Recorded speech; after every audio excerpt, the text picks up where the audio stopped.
Assalamualaikum warahmatullahi wabarakatuh. Salam jumpa kembali untuk seluruh sahabat-sahabat YouTuber, sahabat media, serta para pemirsa dan seluruh para pendengar, para penggemar di seluruh tanah air Indonesia, di Jagakarsa, Jakarta Selatan, termasuk daerah Kukusan, Peci, Depok, dan untuk seluruh sahabat-sahabat YouTuber, sahabat media, serta para pemirsa, para pendengar setia yang selalu mengikuti kajian dari Ayah Sadam.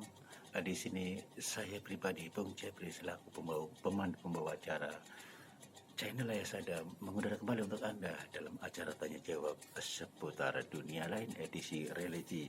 Semoga Anda semuanya di mana saja berada, termasuk yang terkait yang sudah menyampaikan atensinya dari Rukmono yang ada di kota Yogyakarta, benar dijelaskan dengan adanya riwayat surat Al-Maidah ayat 3, ayat 4, dan ayat 6, ayat 11, dan ayat 15, ayat 18, ayat 33, ayat 38, ayat 41. Mudah-mudahan terselesaikan dengan baik ya waktunya karena terbatas. Untuk saudari Romono, terima kasih sebelumnya Anda telah bergabung bersama kami di channel Ayah Sadam. Mari kita sama-sama mengkaji. Mudah-mudahan barang siapa yang selalu aktif dan rajin berusaha menambah wawasan ilmu agama, insya Allah keuntungannya adalah pahala dan Allah memberikan kemudahan di segala urusannya dan disegerakan, dikabulkan segala hajatnya, yang sakit diangkat penyakitnya ya. Mari kita sama-sama kaji bersama. Dari pertama pertanyaan dari saudari Rukmono yang ada di Yogyakarta, bahwasanya ayat 3 dari surat Al-Maidah diriwayatkan oleh Ibnu Mundah ya, bahwasanya Ibnu Mandah bahwa ayat ini turun karena kakek Abdullah bin Jahadah ya, maksud saya Ibnu Jahalah ingin masuk dagang bangke, maksudnya ingin masak daging bangke, maksudnya itu. Lantas turunlah ayat yang berikutnya, ayat keempat, diriwayatkan oleh Ibnu Tirmizi Hakim dan Bukhari dari Ibnu Rafi, bahwa ayat ini turun terkait ya, terkait Jibril yang saat itu enggan masuk rumah Rasulullah Sallallahu Alaihi Wasallam dikarenakan di rumah beliau ada tulisan dan ada anjing. Setelah itu beliau memerintahkan ya, maksudnya memerintahkan untuk membunuh semua anjing di Madinah. Lalu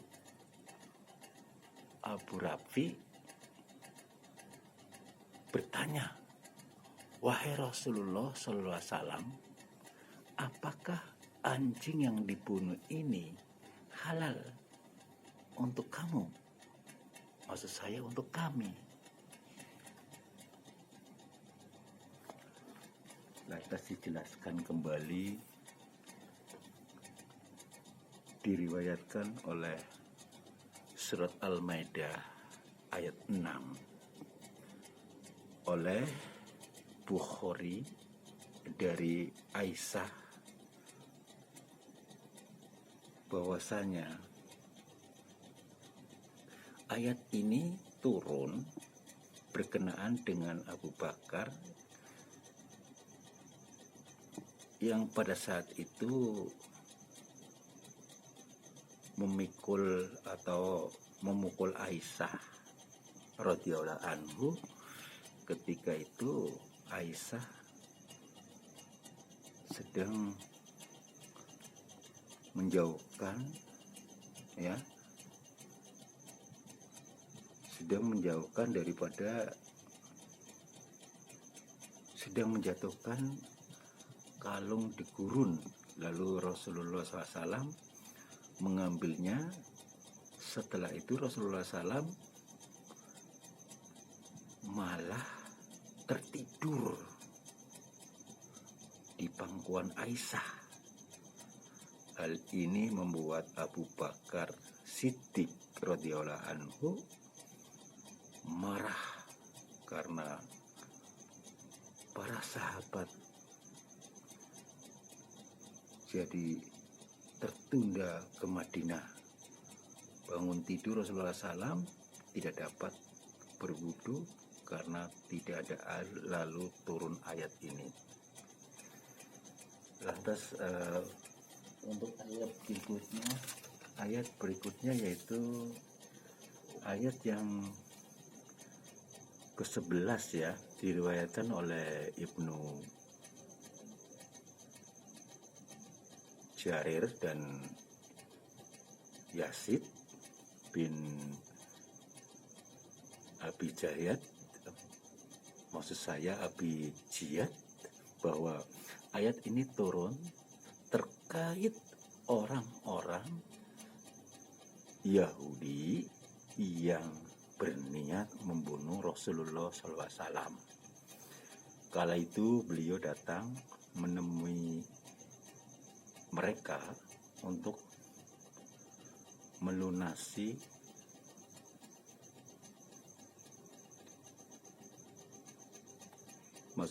untuk melunasi diat. Maksudnya diat itu saat sedang menunggu mereka menjatuhkan batu ya, giliran batu yang gilingan besar itu, dan dari atas, namun Allah Sallallahu Alaihi Wasallam menahan tangan mereka. Lalu Jibril memerintahkan Rasulullah Sallallahu Alaihi Wasallam untuk meninggalkan tempat itu.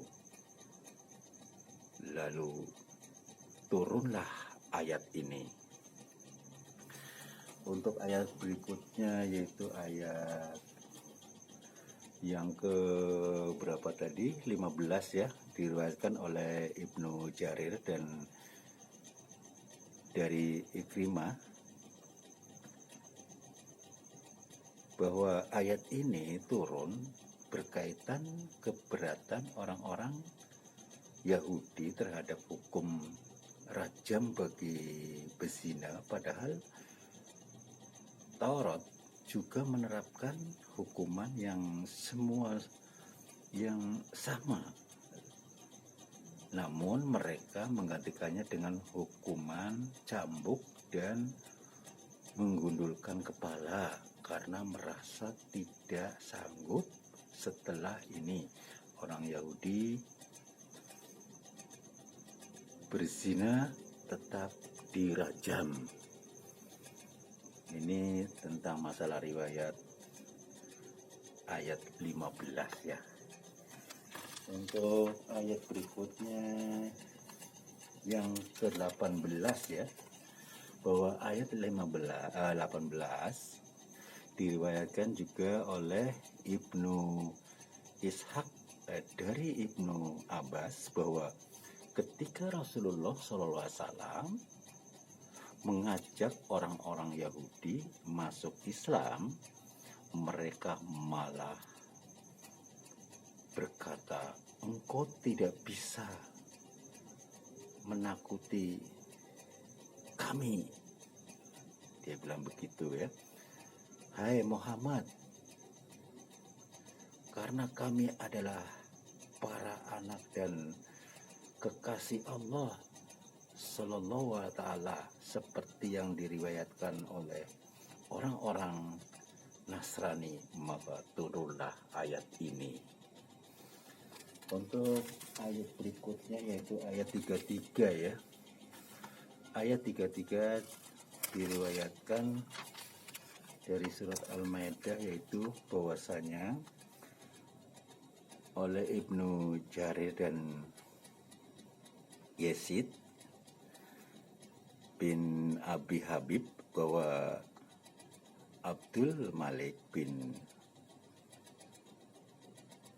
Marwan mengirim surat kepada Anas untuk menanyakan ayat ini, lalu Anas mengatakan bahwa ayat ini turun pada orang-orang Umi,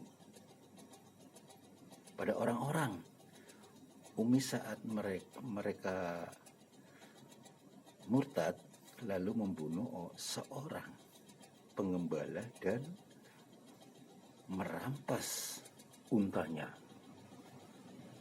Lantas ayat yang berikutnya 38 diriwayatkan oleh Ahmad dari Abdullah, maksud saya dari Abdullah bin Amir ini, ia berkata, pada masa Rasulullah SAW ada seorang wanita mencuri, lalu ia potong di tangan kanannya, kemudian ia bertanya, wahai Rasulullah SAW, apakah aku masih bisa bertobat? Lalu turunlah ayat ini. Untuk ayat berikutnya mudah-mudahan mencukupi ya, ayat 41 diriwayatkan oleh Muslim dan Ahmad dan Bara bin Azib radhiyallahu anhu bahwa ayat ini turun terkait orang-orang Yahudi yang akan menghukum perzinaan ya dengan hukuman cambuk dan jemur, padahal Taurat menetapkan hukuman yang bagi berzina adalah rajam. Namun mereka menggantikannya karena banyak para pembesar dan kaum bangsawan yang berzina, lalu beliau memerintahkan agar orang Yahudi itu dirajam, maka turunlah ayat ini. Untuk saudari Rukmono, mudah-mudahan bermanfaat ya. Ini karena waktu jualah saya harus turun dari udara, waktu jualah kami harus menyudahi. Mudah-mudahan bermanfaat. Ini kayaknya sudah cukup ya. Yang terakhir, untuk seluruh para pendengar, para penggemar di seluruh tanah air Indonesia maupun di luar negeri sana, karena waktu jualah kami harus turun dari udara, apabila ada salah-salah kata dalam penyampaian mengenai penjelasan riwayat surat Al-Maidah, baik sengaja tanpa sengaja, saya pribadi mohon maaf. Insya Allah kita jumpa lagi di waktu dengan acara yang sama kayak jam seputar dunia lain, edisi religi. Wassalamualaikum warahmatullahi wabarakatuh. Ihdinas siratal mustaqim.